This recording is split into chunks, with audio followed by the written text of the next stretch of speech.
from the SVP of Hardware Technology at Distech. How are you? I'm fine now, and you? I'm quite well. So tell us a little bit about Distech. I know that you are a global company. Tell us a little bit about what you're doing, especially this year as it pertains to controls in the Internet of Things.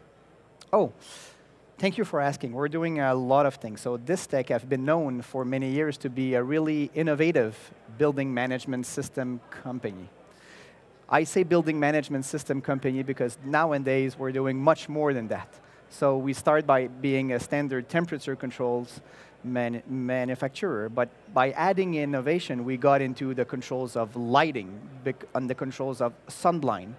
And by adding even more technology into the portfolio, now we're not only LawnWorks or BACnet MSTP, but we move into the IP world. And this have opened up a lot of new arrays of expertise that we have developed with that adventure, which is not only connecting to the building automation system, but connecting to all the other systems in the building that can communicate to the same means. And in what way do location-based services play into this? That's exactly where I was going to. So I see that the theme at this conference this year seems to be the occupant engagement and indoor positioning. Right. So I'm really happy to see that because Distech, it's our second year at this event. And we have been investing for many years into this subject of occupant engagement and indoor location. So many, we can say many with more than 3 years is many years, I guess. So we've seen very early with our internal presence, with our international presence, that the need for connected buildings was probably arrived earlier in other countries than others. So we have been fortunate enough to be in other countries in North America that was demanding that type of technology. Right. And hence, we saw that there's, I would say, 3 different steps of location-based services actual application. There's the normal application that we all see. So if you want to be guided from your location, from your room in this hotel to the meeting room, then indoor positioning does not exist today as it exists outside of the building. So this is one thing which is becoming more and more important, to have the same level of, I would say, occupant engagement or user engagement that we have outside. But then when you think about the application, you can think about a lot of other stuff, like to book meeting rooms, to book a hot desk, then to report an incident. Let's say you're seeing a broken handle, a broken window, a broken things into the restroom. But that are the obvious thing into an office environment. If you push that into a retail environment, then you would get your easier way on how to get the list of goods that you want to buy into a retail store.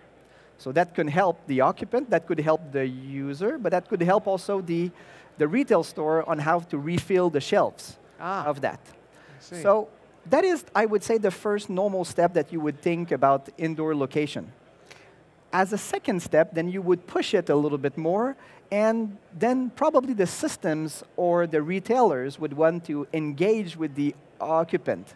Knowing where they are, they could send, for example, a coupon. Right. If you're in front of, let's say, the soup, and you have the choice between 2 soup, and boom, you arrive, you have a coupon. So I don't think a lot of people nowadays are looking at the things we receive by post for the thing the stores want to sell to us.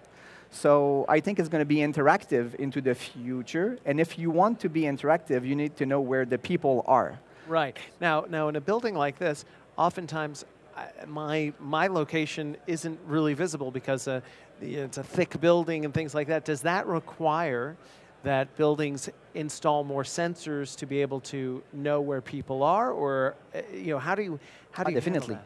Definitely, because indoor location is based on, today the technology is Bluetooth beaconing.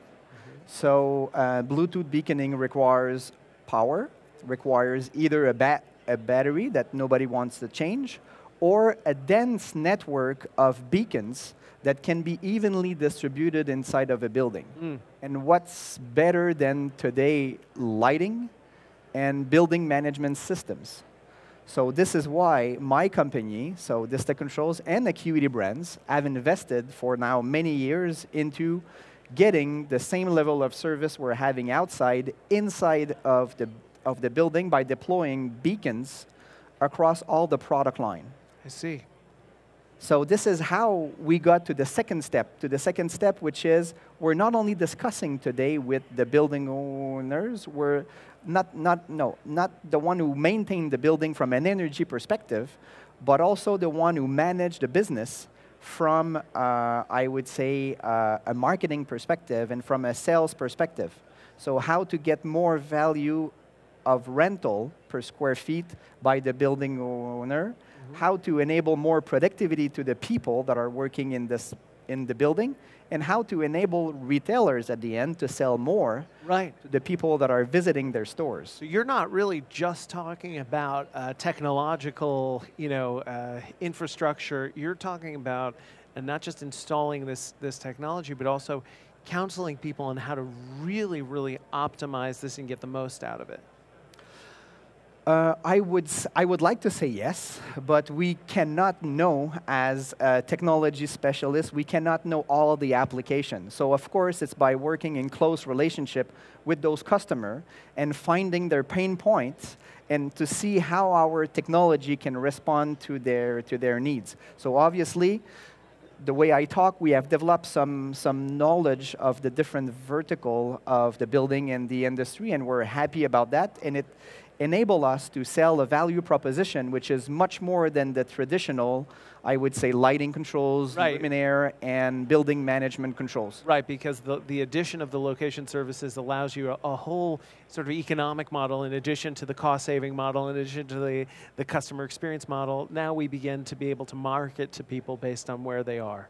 Exactly.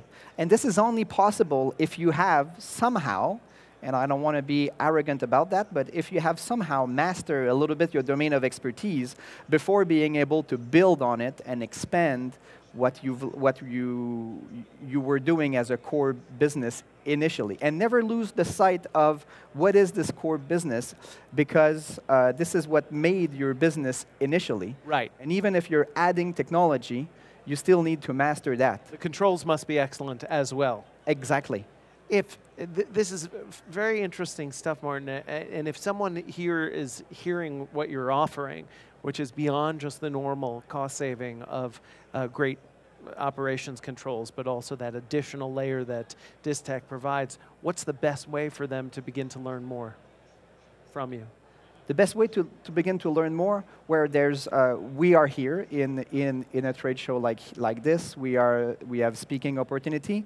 We have the entire sales team and product management team that are here this week. They can go on the web. We do a lot of webinars as well, videos that are all available from our websites. Yeah. So this is, I would say, how you can learn more from the technology. And I would even say that today, people that are envisioning to make a retrofit of their lighting system, lighting control system, or BMS system should never do it only strictly on an energy economical situation, but also look at this opportunity, because this opportunity might not come back before many, many years. The cycle time of renewing lighting or BMS is probably 10 to 15 years at minimum. So you cannot afford today not to look at technology company like us, like Distech and Acuity Brands. Absolutely, because without location-based services built in to that infrastructure, you're missing out on a pretty substantial, it seems, a pretty substantial opportunity.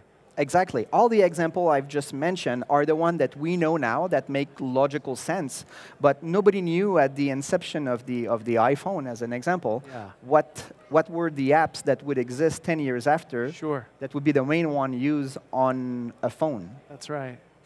Fascinating. We didn't even know we'd have a flashlight in it, and now I use that probably every day. Martin, thank you so much for coming and sharing this with us. I think it really takes building control to the next level, and look forward to hearing more from Distech. Thank you very much. Thank you very much. Thank you Cheers. for your invitation. My pleasure. Well,